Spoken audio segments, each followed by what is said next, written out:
Okay, welcome everyone. Today we have the pleasure of having Subhojoy Gupta from IISc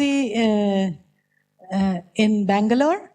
He'll be talking on quadratic differentials and measured foliations. Thank you, and thanks for coming. Thank the organizers for the opportunity to talk here. So I'll be talking about quadratic differentials and measured foliations. These are objects on a Riemann surface, and we're introducing these objects and the spaces of these objects. And they've been around, studied for the last few decades, and they play an important role in Teichmuller theory. And I'll talk about two theorems from the 1970s and 1980s. So in the first part of the talk, it will be an exposition of those theorems. And those are for compact Riemann surfaces, and I'll mention some new results about open Riemann surfaces, specifically punctured Riemann surfaces, and some new phenomena that occur there. And these spaces, the spaces of these objects, have some symplectic structure. So there's some integrable system lurking in the background. And I'll try to sort of mention some conjectural statements that are linking these two worlds. So, so since this really belongs in Teichmuller theory, let me introduce what a Teichmuller space is. Perhaps you already seen them, but so the Teichmuller space of a surface is a space of hyperbolic metrics on the surface. So throughout talk, S would be a closed, oriented surface of negative Euler characteristics of genus bigger than or equal to 2. And Teichmuller space is a space of hyperbolic metrics here. So it's a space of marked hyperbolic structures on S. All right, thanks, okay. So here a marking is a choice is remembering the homotopy class of the homeomorphism that identifies your hyperbolic surface with S. Okay, so it's sort of the homotopy class of the identification with S. That's what a marking is here, and this equivalence relation is you say that two points in Teichmuller space, two hyperbolic surfaces are the same if they're isometric, and the isometry preserves this marking. Okay, so isometry, this equivalence is up to isometry preserving the marking. Okay, so that's what the space is. If you want to forget about this marking, if you think just of hyperbolic structures, hyperbolic surfaces up to isometry, that's just the moduli space. And throwing in this marking, there's some additional data that makes this space a cover of moduli space. In fact, this is the universal cover of moduli space, and it's an important object in mathematics. So just as the sort of simplest hyperbolic surface is an example, and let me say a fact. So it's not a closed surface. So we can look at a surface with boundary, and namely a three-hole sphere. This is called a pair of pants. And this has a hyperbolic metric. In fact, there's a unique hyperbolic metric such that the boundaries are geodesics of lengths with some prescribed lengths. So the boundaries have lengths, okay, L1, L2, L3. So if you sort of fix these three positive numbers, then there's a unique hyperbolic metric so that the boundaries have these lengths. And this is a Euler characteristic -1 surface, and more generally, for a closed surface, you can kind of cut up the surface into these basic pieces. So that's how you can sort of look at this Teichmuller space. You can think of Teichmuller space as a space of hyperbolic metrics and made up by gluing pairs of pants. So there's something called a pants decomposition for a closed surface.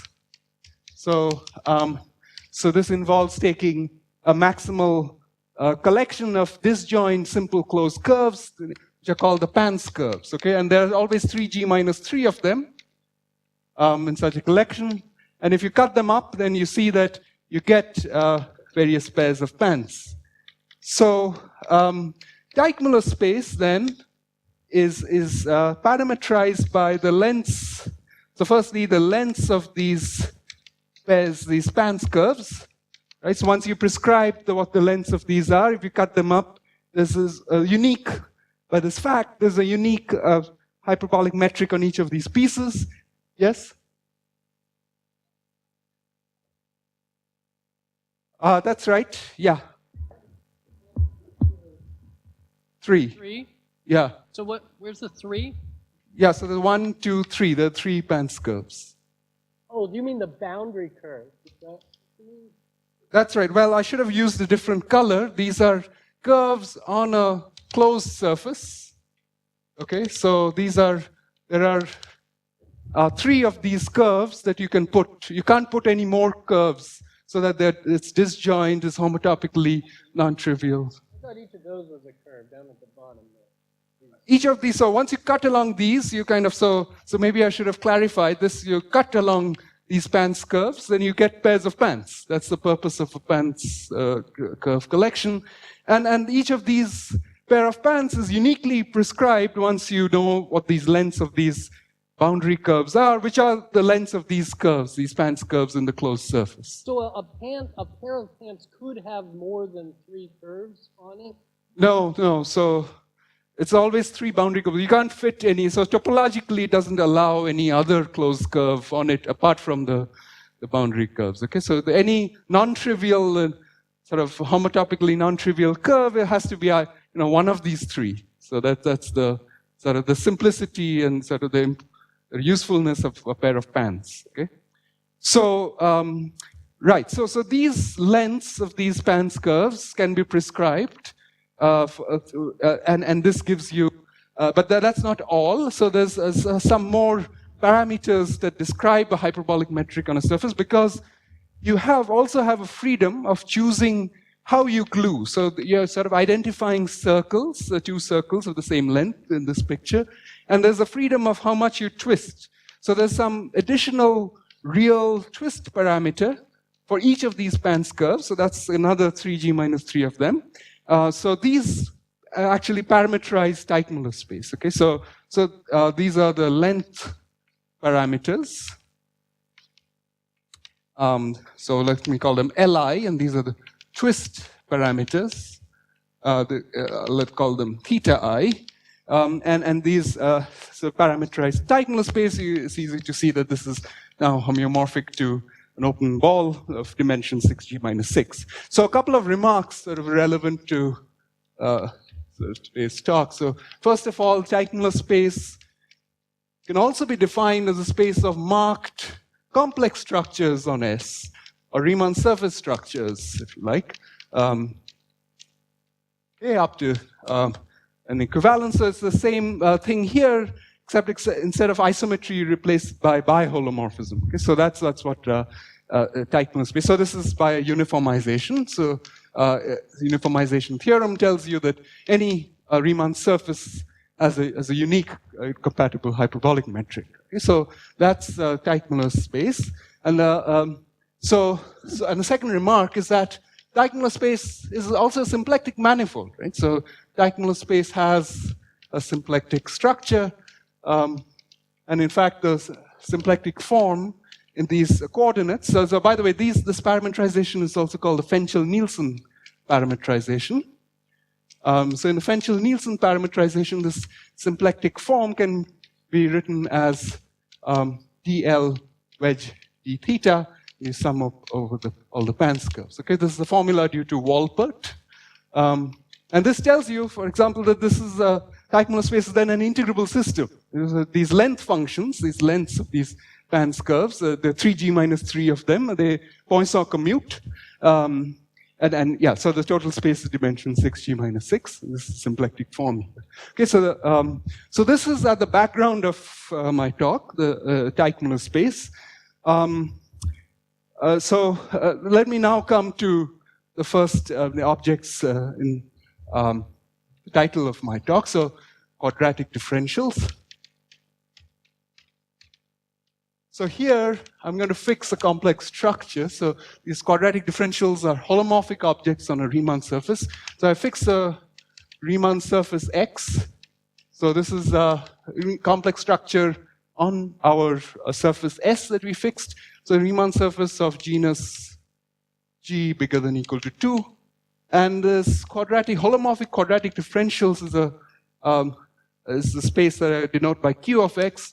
So these are holomorphic quadratic differentials.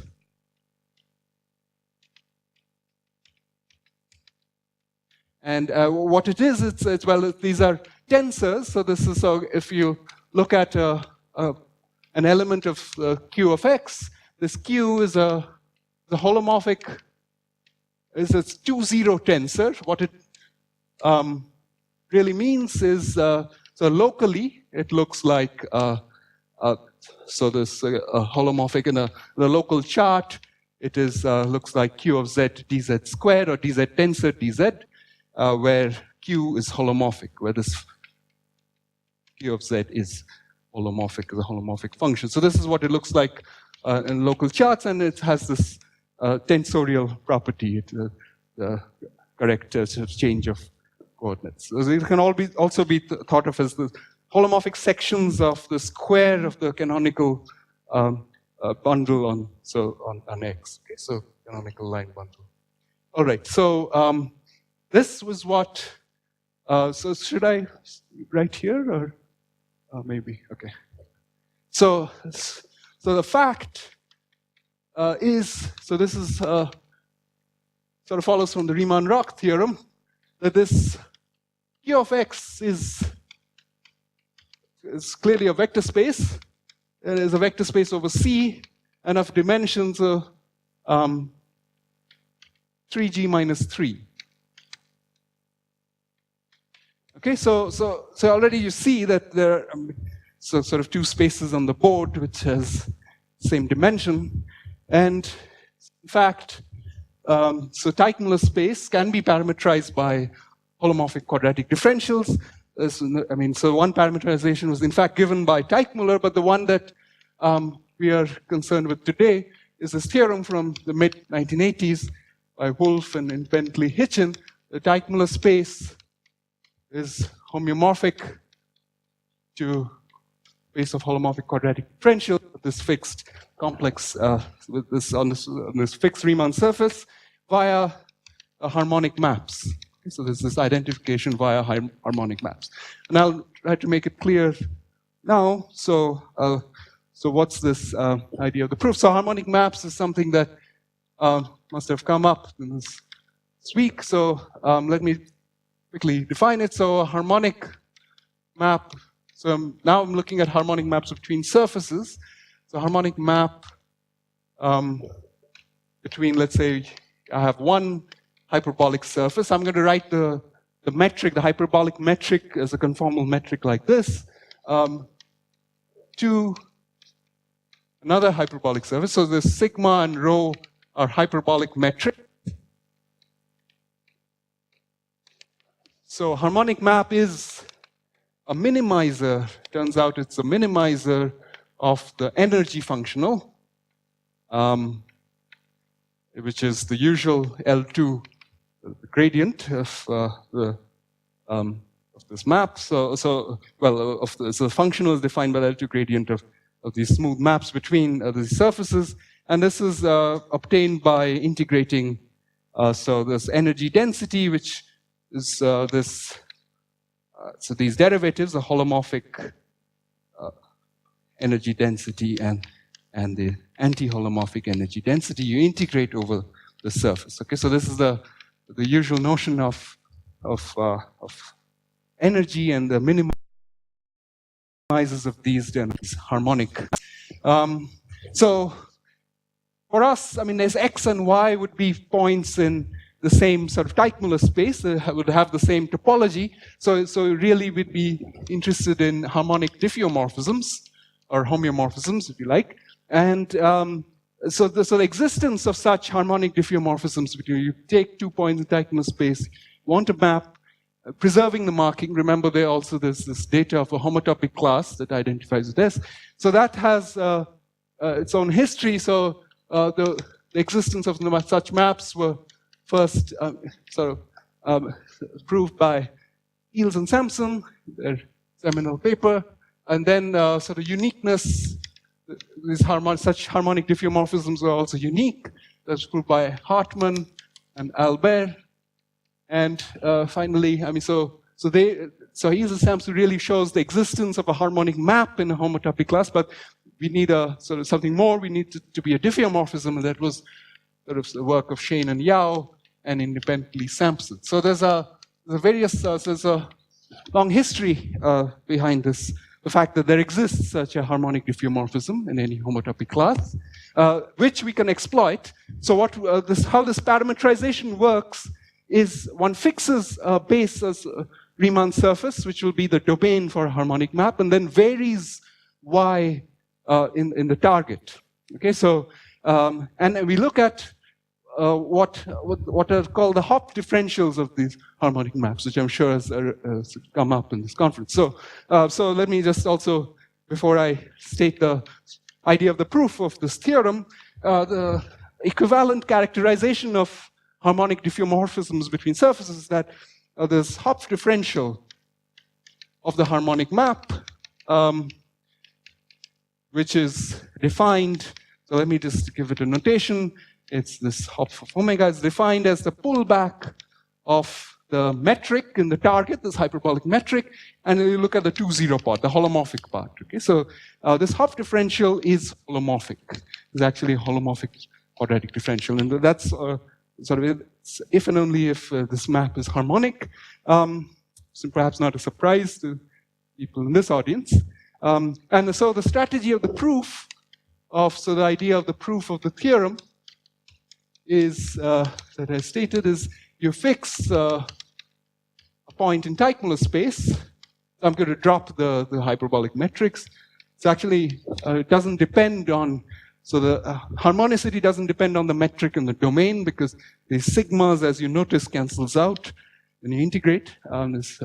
So the idea of the proof is you fix such a point in a Teichmuller space, and then you define this map, which I'll call phi, Teichmuller space to quadratic differentials, by looking at the Hopf differential of the harmonic map, this unique harmonic map, harmonic diffeomorphism from x to y. Okay, so preserving the marking. So this omega y is this. So if we're fixing x, these maps with target y are called omega subscript y, and you look at this map. And so Wolf and Hitchen independently kind of show that this is a homeomorphism. Okay, so phi is a homeomorphism, and so that's the sort of strategy of the proof. And I won't say too much about it, but let me just mention, because this is something that perhaps people in integrable systems world also have seen before.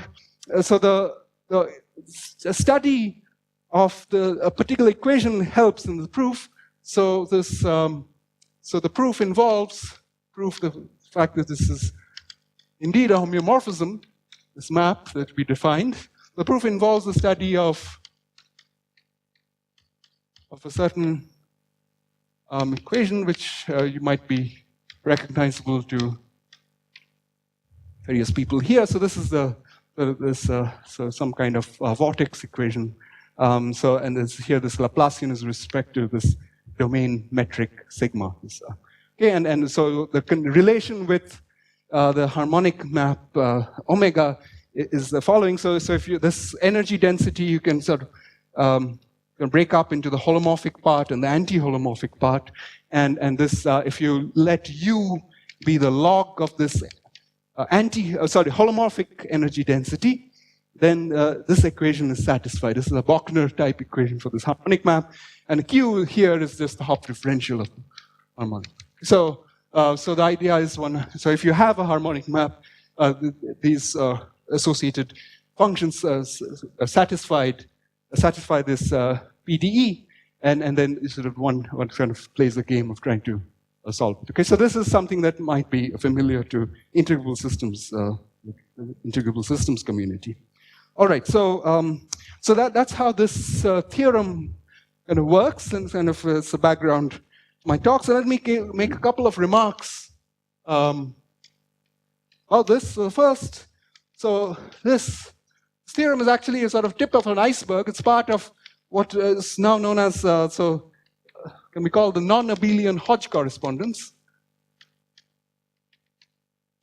So the Hitchens sort of proof, the Hitchens approach kind of generalizes to a more general context. In particular, there's this similar correspondence. So here there's a correspondence between the space of hyperbolic structures on the left and these holomorphic objects on the right. And more generally, there's correspondence between representations of the fundamental group of the surface. So let me call it these representations rho to as a SLNC. Okay, so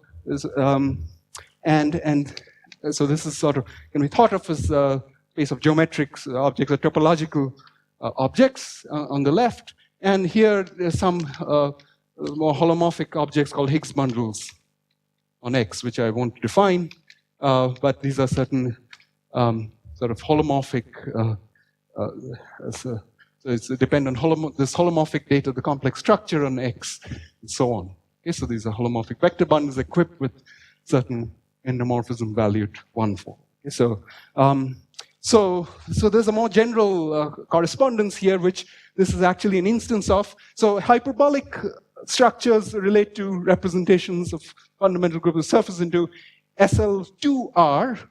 Okay, so here I've written complex numbers, but indeed this can be thought of as a section of this correspondence, and this.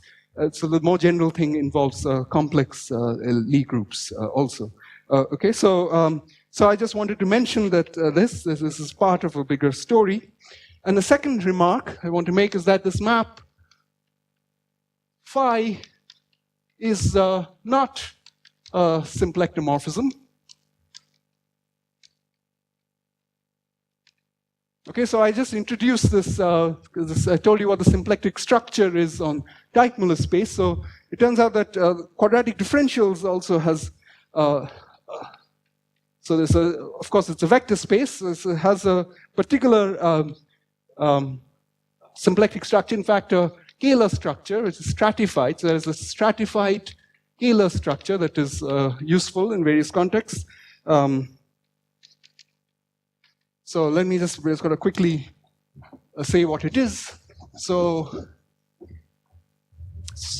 this is a space of holomorphic quadratic differentials. If you take Q, this vector space, then the tangent space at this point is, of course, again, isomorphic to Q of X. So, and if you take 2 points in this, 2 elements of this tangent space, 2 tangent vectors, then you can define a Hermitian pairing at the point, so to be just the integral of psi1, psi2 bar by some constant. This is there for some reason, times absolute mod of Q. And this defines a function which you can integrate over X. Okay, so this defines a pairing, and in fact, this defines a scalar form. Okay, so one can say this is a complex value, so pairing, and this defines a scalar form. So this Q of X has a symplectic structure arising this way, which is, and this stratification has to deal with sort of this multiplicity of the zeros of this quadratic differential. So the top stratum are one where you have all simple zeros, and that's an open dense set of Q of X. So so there you have this nice symplectic structure, and so this map doesn't quite respect those symplectic structures. Okay, so that's one comment. And more generally, I mean, let me just mention that these spaces in this non-abelian Hodge correspondence, these spaces have natural symplectic structures and more. I mean, so this the famous result of Hitchin that this space of moduli space of Higgs bundles is an integrable system.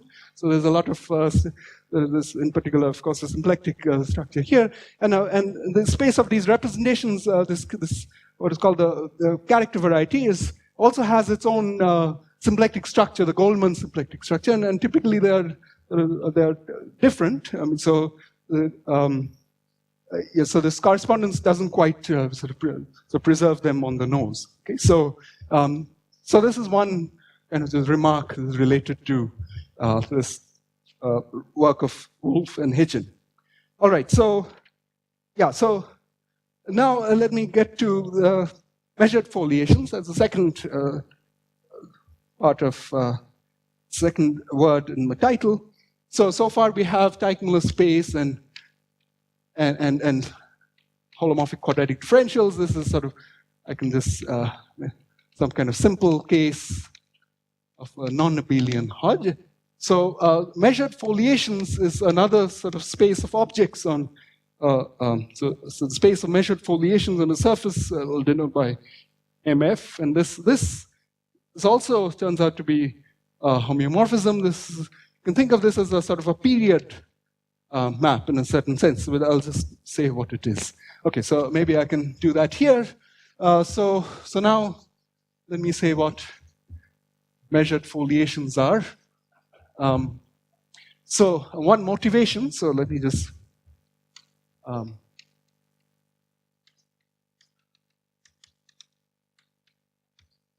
so one kind of motivation for what I'm going to define is holomorphic instead of quadratic differentials. If you look at holomorphic one forms,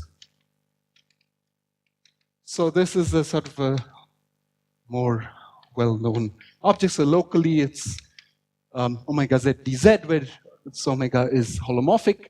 This is isomorphic to a certain to the first cohomology of the surface. So these are holomorphic functions on holomorphic one forms on X. So X is a complex structure on S. And there is this isomorphism between these vector spaces given by this period. So this differential can be mapped to functional on, so this is the dual of the first homology. And this can be, so you can integrate over this omega over a curve. That's what a one form is useful for. And you look at the imaginary part, let's say. So this defines the map, and it's a vector space isomorphism, in fact, and this sort of follows from the usual Hodge theorem for Riemann surfaces. Okay, so just the basic Hodge theorem. Okay, so this is the background. So you have this sort of relation between these holomorphic objects and this something topological, and that's what is also captured here. So instead of the first homology, you replace that by this space of topological objects called measured foliations. Okay, so somehow they capture the periods of a quadratic differential, as I'll describe. Okay, so let me now go into defining what these measured foliations are. So in particular, let me start by saying how you get a measured foliation from a quadratic differential. Okay, so if you have a quadratic differential Q, then it will define a measured foliation on the surface. How does it do that? So this quadratic differential Q has some canonical coordinates. Well, I'll call them xi, which is x plus iy, so locally. So there's some canonical coordinates in which this Q can be written as d xi squared. So this always happens. So locally, remember that quadratic differential is the Q of z dz squared. If you want to convert it to something like d xi squared, then the coordinate change that you require involves integrating the square root of Q. So once you do that, your quadratic differential locally would look like this. So there are some canonical coordinates. So the measured foliation, or let me just say the horizontal measured foliation associated with Q are just the x lines in this canonical coordinates. Okay, so are the x lines And the vertical measured foliation are the y lines. Okay, so maybe a sort of a picture would help. So, for example, if you have the quadratic differential is just a simple one, it's a single zero, then there's a coordinate change that converts it to d xi squared. This coordinate change is some constant times z to the 3/2. So it's a branched covering, and if you look at the x lines, the horizontal lines in this canonical coordinate, and it gets pulled back to some kind of branched foliation just locally around this zero, like this. Okay, so this defines foliation on the surface, and it has a measure. So here, the measure is a transverse measure. So, for example, if you look at this, yeah.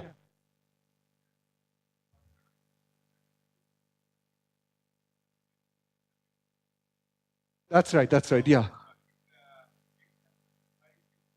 Exactly, yeah. That's right, yeah. So there's a more intrinsic definition of these foliations. So, as Indranil pointed out, so there's a quadratic form. So you can look at it has a complex valued quadratic form, but there's certain directions in the Riemann surface where it takes real values. Okay, and real and positive values gives you the horizontal foliation, and when you look at the integral curves, and the real and negative gives you the vertical foliation. That's an equivalent way of defining a measured foliation. And there is these measured foliations are measured, so they come with a transverse measure. If you look at a transverse arc cutting across the leaves, then you can associate a number to it, which is the height, which is the y coordinate, the difference of the y coordinates between the two endpoints. And that gives you a measure. So here, let me just write the measure is for the horizontal foliation, it's the height in this canonical coordinates of the transverse arcs. Yeah, this is the horizontal, yeah. So maybe, yeah, so as in the picture, so this is the horizontal foliation. And similarly, the difference in the x coordinates, or the width of the transverse arc in some sense in the canonical coordinate, the chart gives you the transverse measure for the vertical measured foliation. Okay, so these measured foliations come with this additional transverse measure. So let me draw a picture which is a more global picture. So this is sort of what happens locally. So we are fixing a chart and so on. But these patch together to give you a global object. So on the surface, this is what a measured foliation on the surface is. So one example is maybe you have leaves which are all closed, and they kind of foliate some cylinders on the surface. So that's a possibility. And of course, you can't have a foliation on a smooth foliation on a surface of negative Euler characteristic, but so there will be some of these singularities which have these branch points like this. Okay, so here maybe there'll be what we call a critical graph, where there's two sort of these prong singularities like this. So this is one example with the entire Riemann surface foliated, made up of these cylinders which are foliated by these concentric circles. Okay, and these transverse, yeah.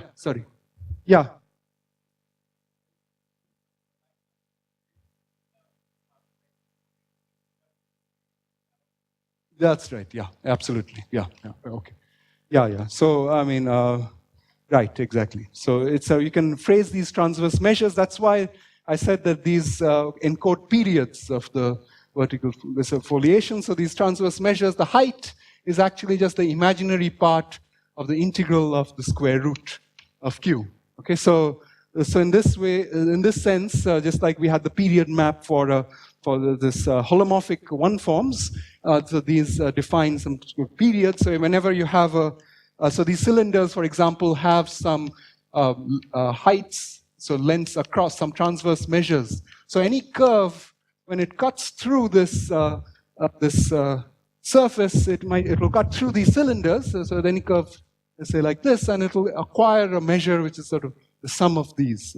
In this case, or maybe this W2 occurs twice. So this is like a period for this to associate this curve. So these measured foliations capture the periods sort of as a gadget. It's a sort of a topological object, but it kind of captures the periods of a quadratic differential. Okay, so I won't define formally what a measured foliation on S is, but let me just say it's a smooth, one-dimensional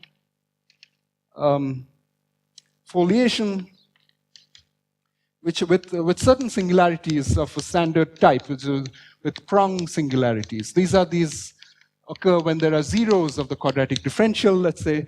So this kind of branch structure, this is what I call a prong.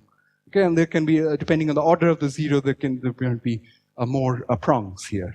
Okay, so this is what measured foliation is. This is an example, and there are many such sort of. There's a space of such measured foliations. They are topological objects that can be defined independent of quadratic differentials. Okay, so these are just these smooth, sort of these singular foliations on a surface with some transverse measures. Sorry, I forgot to also add there's a transverse measure. The measure on transverse arcs that is invariant under homotopy of the arc. So if you homotope this yellow arc, keeping it transverse to the foliation, then the measure shouldn't change, because the height is the same. So that's what a measured foliation is, and the fact, due to Thurston, who introduced these objects, is that the measured foliations, the space of measured foliations on a surface is homeomorphic to, you might have guessed, it's R6G minus 6. Okay, so and the way to prove this is, again, one of the proofs involves some kind of Fenchel-Nielsen coordinates for this. You cut up your surface into basic pieces, which are our favorite basic pieces, are pairs of pans. And over here, you have the foliation running through this pair of pans, and you can encode this foliation by a combinatorial object called a weighted train track. So you can draw a graph. There's a graph which represents the foliation which has weights, and these weights satisfy some additivity condition on the vertices. And so the parameterization of these space of these measured foliations amounts to understanding these weighted graphs on the surface. And so there's what are called, so the proof is by these weighted train track. So train tracks which parameterize the space for measured foliation. So this is completely topological and combinatorial. And this parameterizes the space of measured foliations. It is R6G minus 6. And the other correspondence, which I mentioned, the second theorem, which is actually, so this is from the 1970s, is a theorem of Hubbard and Masar, which says that this map, which I defined from holomorphic quadratic differentials to measured foliations, namely taking these x lines in the canonical coordinate, this is a homeomorphism. Okay, so Q going to the horizontal measured foliation. You can also take the vertical measure, but let me by default take the horizontal one. Is the measured foliation is a homeomorphism. Okay, so this is the second kind of correspondence which I wanted to mention. And yeah, so maybe let me sort of give a couple of remarks. So first of all, so this can be actually thought of as a limit of the Wolff and Hitchin parameterization. So in the following sense, so Teichmüller space together with projectivization of the measured foliation space, so these are projectivized measured foliations, which are nothing but these are measured foliations. You can scale the measure by a real number. You look at the projectivized measured foliations. And so this is actually So these fit together and give you a compactification of Teichmuller space. This is called the Thurston compactification. And what happens is, so in this Wolff's parametrization, Wolff and Hitchin, so if you remember, we kind of fixed this space Riemann surface, and you can vary this y. As you take this y to diverge in Teichmuller space, so these yt's, let's say they converge in this compactification somewhere in the boundary. So some projective class of some measured foliation f. So then these Hopf differentials, the Hopf differentials of these harmonic maps, in a suitable sense, they actually converge to this this Hubbard-Masar quadratic differential corresponding to this limiting measured foliation. So these this previous theorem and this actually fit together at infinity, because this is kind of arises as a limit of this. That wasn't Hubbard and Masar's original proof, but this was kind of is due to sort of Wolff in his paper where he proves his parametrization. So, okay, so that's one remark. So there's this. This is sort of natural. Sort of if you look at infinity, the boundary of the space, and the second remark of a real 6G minus 7. Yeah, exactly.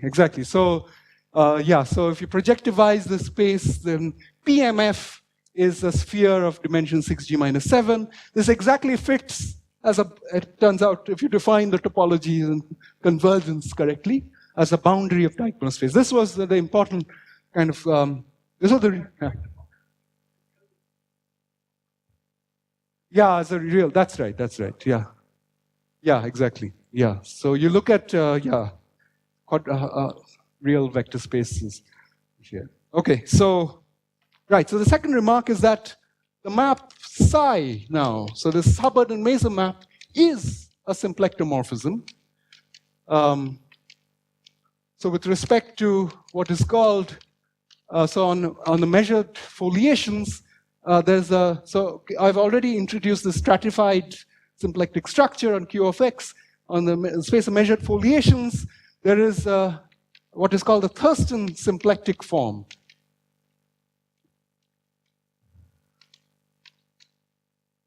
On MF of S and the other symplectic form. So this is also a stratified symplectic form. So roughly speaking, so where does the symplectic form come from? Well, so these measured foliations, I said, are encoded by these weighted graphs. And you can consider a graph as a sum of these edges with weights, and that defines a cycle in first homology.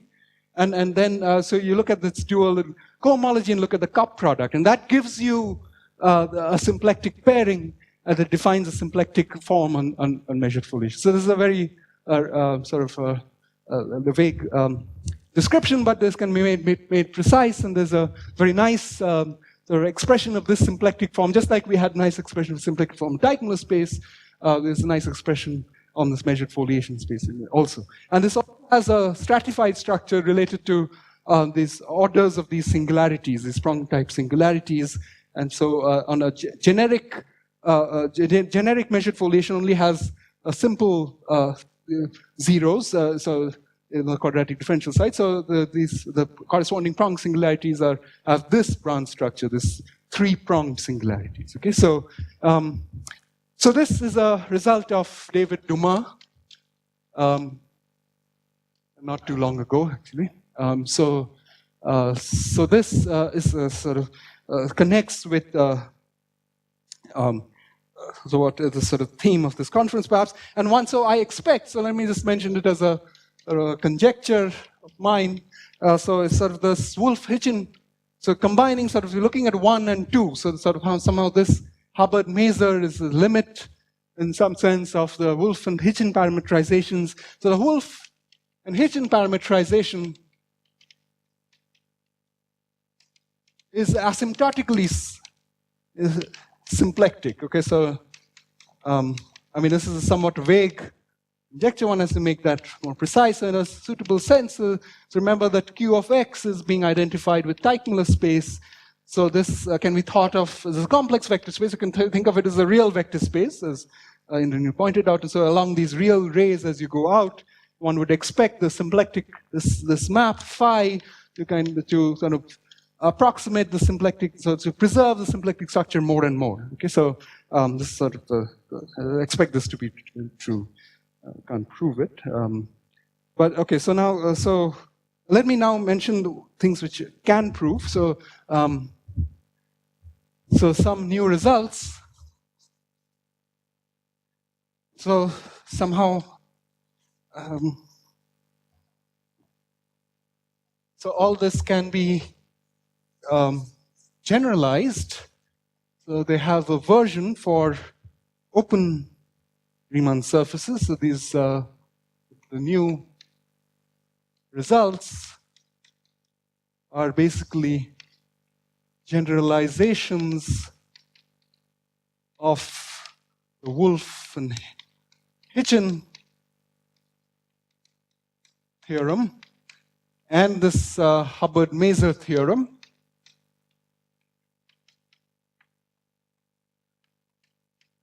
To the case of meromorphic quadratic differentials. Okay, so meromorphic quadratic differentials. Oops, sorry.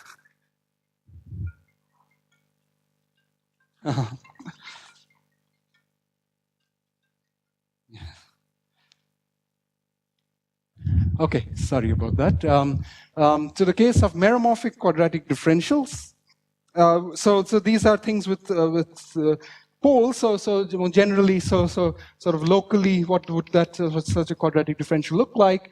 Q would in a local chart around this pole, they would have some polar part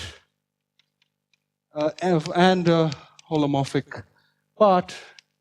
So this is holomorphic. The holomorphic function dz squared. Okay, so and here n I'll take to be bigger than equal to 3. Somehow n equal to 1 and 2 are somewhat they arise already in classical Teichmüller theory. So the more interesting thing, the interesting phenomena happen when so n is bigger than equal to 3. These so-called higher order poles or irregular singularities. And one way they arise, so let me mention how this is kind of led to try to understand them is, so let me just mention, so one way they arise is, remember that, again coming back to this harmonic map parametrization, so we had fixed this Riemann surface X and was varying Y. But if you do the opposite, so namely you fix this target and you sort of change this domain. So sort of now you vary this Riemann surface that you had fixed in the previous description. So all this theories actually depend on this correspondences depend on this choice of this base Riemann. But if you vary this Riemann surface, then this and you allow this xt to degenerate in some way. So the Hopf differentials of these harmonic maps, they develop poles of higher order in suitable limits of xt. So somehow you look at now the domain Riemann surface diverges. Yes?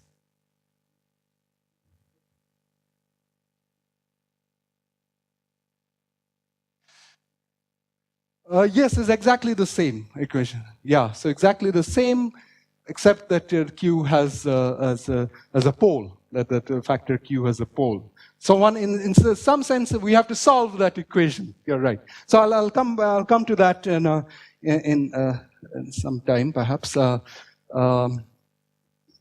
So so that equation comes from harmonicity of this map. So again, one has to look at harmonic maps this time from a punctured Riemann surface, and the Hopf differential would have a pole and a form like that. And so one has to sort of study such maps. Okay, so maybe before So that arises in the generalization of the Wolff and Hitchin theorem. But let me begin with the Hubbard-Masar theorem. So this is actually, so I should say this generalization of the Hubbard-Masar theorem was joint work, partly joint work with Michael Wolff, whose results I've already mentioned. So what's the, since my title had measured foliation, let me sort of concentrate to the generalization of the Hubbard-Masar theorem. So the simplest example, so we will see that there's some sort of new sort of features that appear. So the simplest example is where you have your Riemann surface is just CP1. Now it doesn't need to be sort of negative Euler characteristic, but with one pole at infinity. Okay, so and this pole has some order n bigger than or equal to 4. So if it's in infinity, the rest of it, which is this affine chart C, so you have a holomorphic quadratic differential. So I'll call these such meromorphic quadratic differentials, the pole at infinity Q C of n. N is the order of the pole, and this looks like polynomials. So these are polynomial quadratic differentials. So so they have some. So you can arrange so that it's monic. You can arrange so that it's it's centered. So the mean of the zeros is 0, and you have some. And then so the set of such polynomial quadratic differentials is the space Q C of n. So sorry. So if the n is the order of the pole, then the degree is n minus 2. So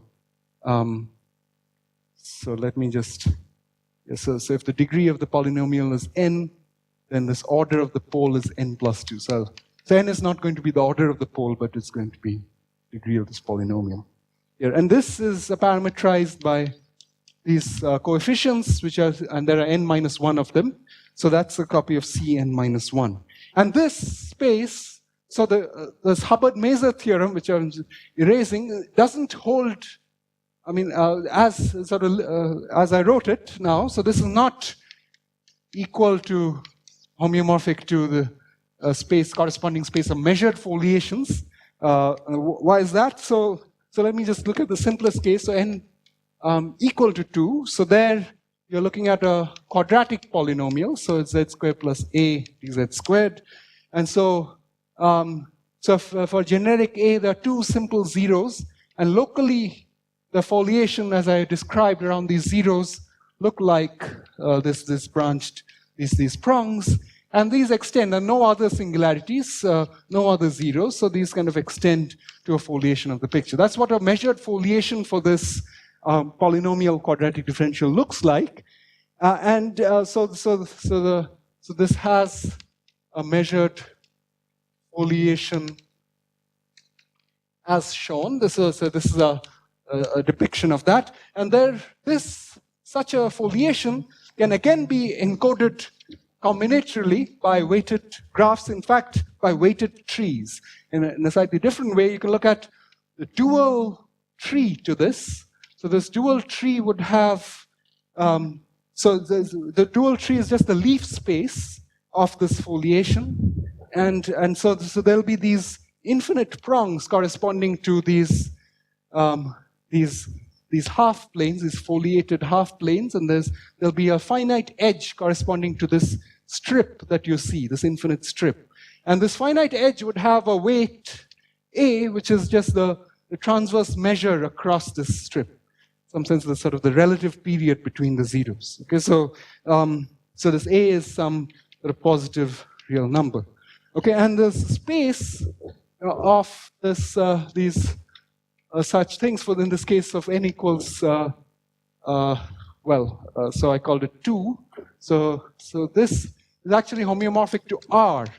So although this is real and positive, so there's a change in the topology of the graph that happens. So A can collapse to 0, and then sort of expand the other way. So there's another picture here which looks like this, where A again is positive, And these these pictures, they fit together in to parameterize the real line. So they are parameterized by the real line. So here, I mean, these are, let's say, points here, and the zero of this real line is where the tree kind of collapses, this edge collapses, and you have a tree like this. Okay, so the space of measured foliations is R, and so obviously you see that this is not, so this is parameterized by complex number. In general, the space of these measured foliations corresponding to these polynomial quadratic differentials of degree n is R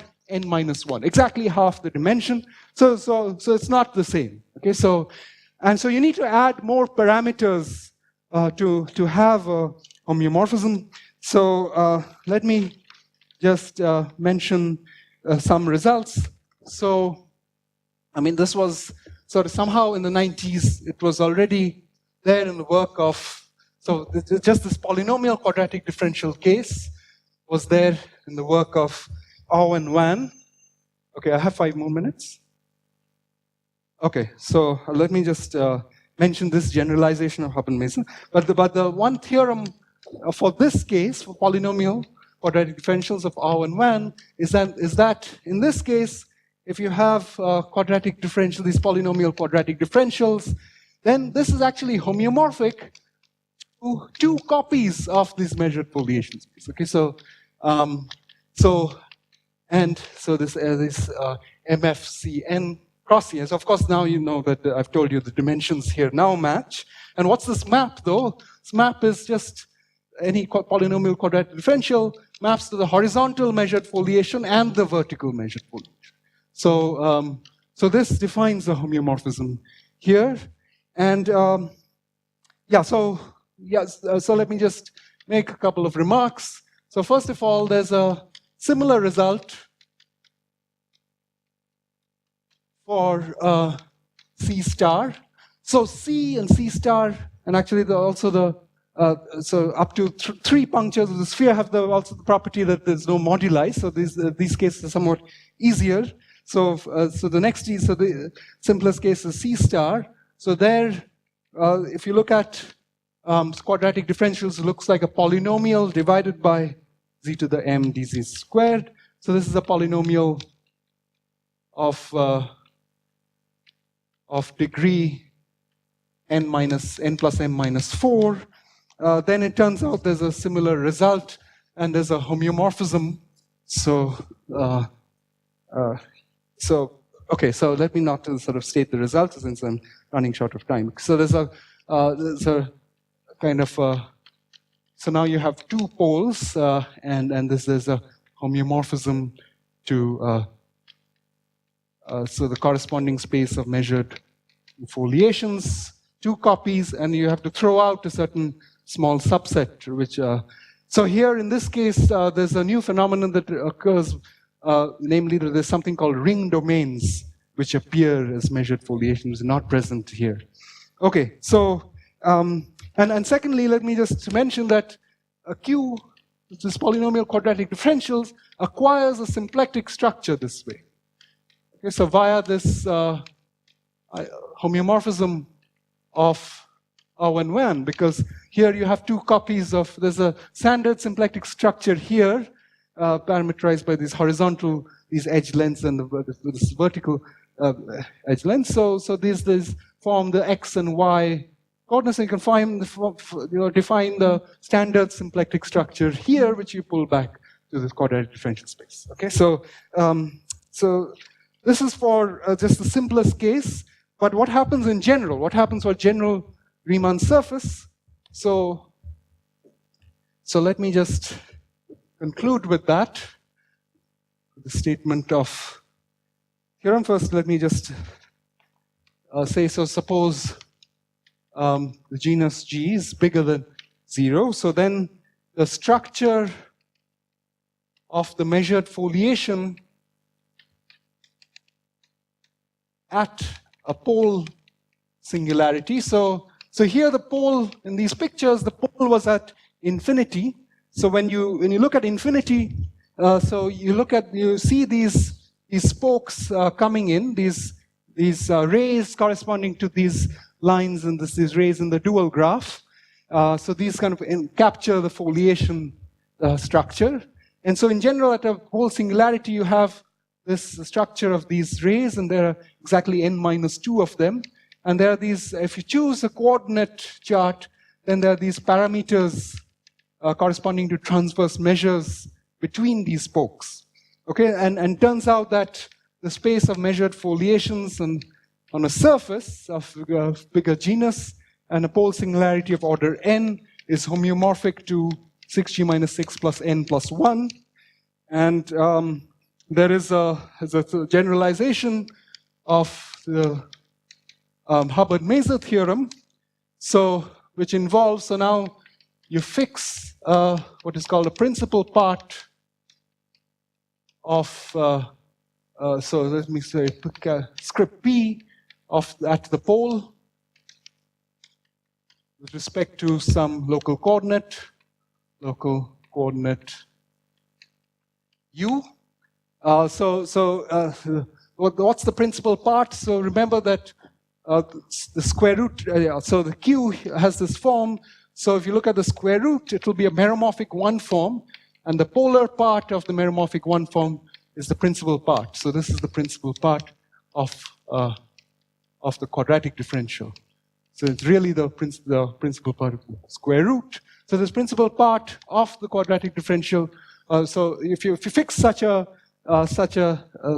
formal kind of sort of finite sum, so then there is a homeomorphism from the space of meromorphic quadratic differentials with a pole at P having a principal part script P.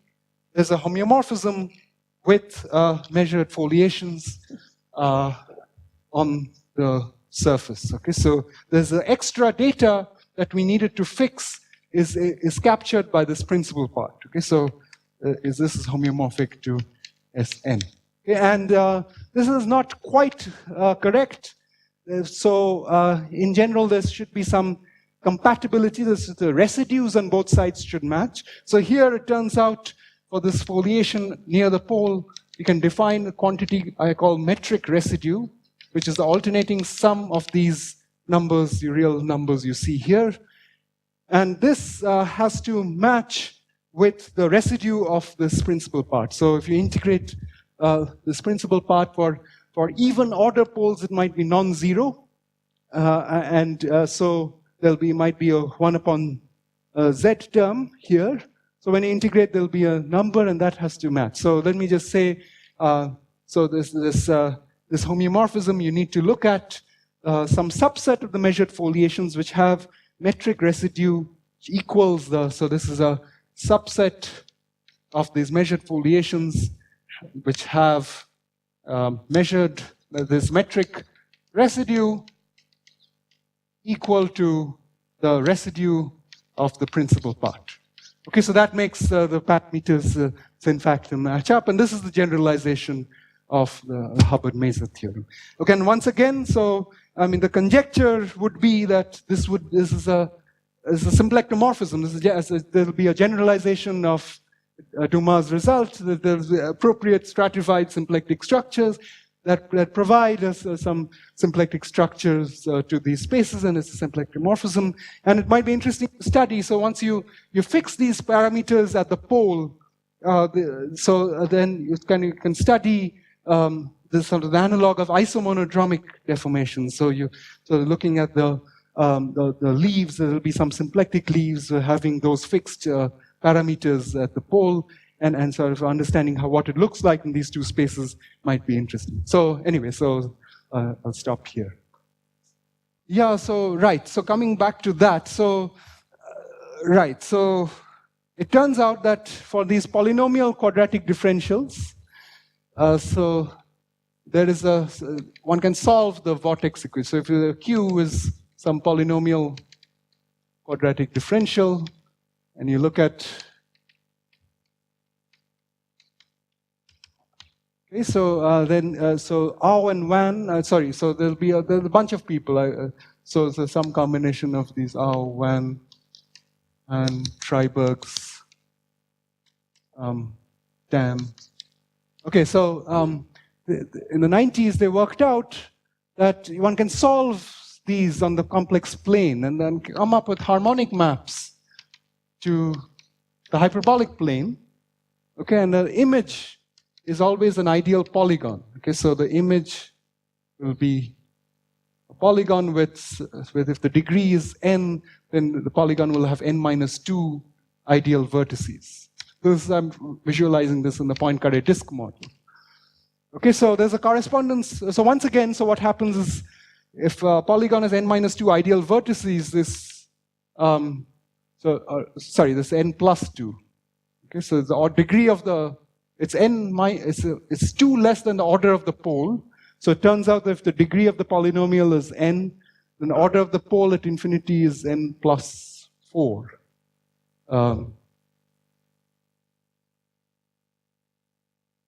So it's n plus 4, so n is 2 less, so it's n plus 2 ideal vertices. This is parametrized by, so since you can fix 3 of them, the remaining give you real parameters, which are n minus 1. So again, this is exactly half the dimension of the polynomial quadratic differential. So there's always some integrable system lurking in the background. So anyway, so they kind of prove that you get these ideal polygons, you get any ideal polygon, and so on. So and a generalization of that can be done on a surface. Okay, so where instead of a complex plane, one looks at a punctured disk, but one can really reduce to the case of the complex plane by taking a universal cover of the punctured disk and doubling and so on. So one can use their results to handle this vortex equation on a Riemann surface with punctures, okay, where you have poles of finite order. So here there's a pole of finite order at infinity. So this is on C, but it has a pole of finite order at infinity. But you can solve the equation and do this. Yeah, by the way, so this is also the Gauss-Kodadzi kind of equation for space-like immersions of constant mean curvature in Minkowski space. So it also arises in that context. And that's how they proved they proved this result, actually. They exploited that relation.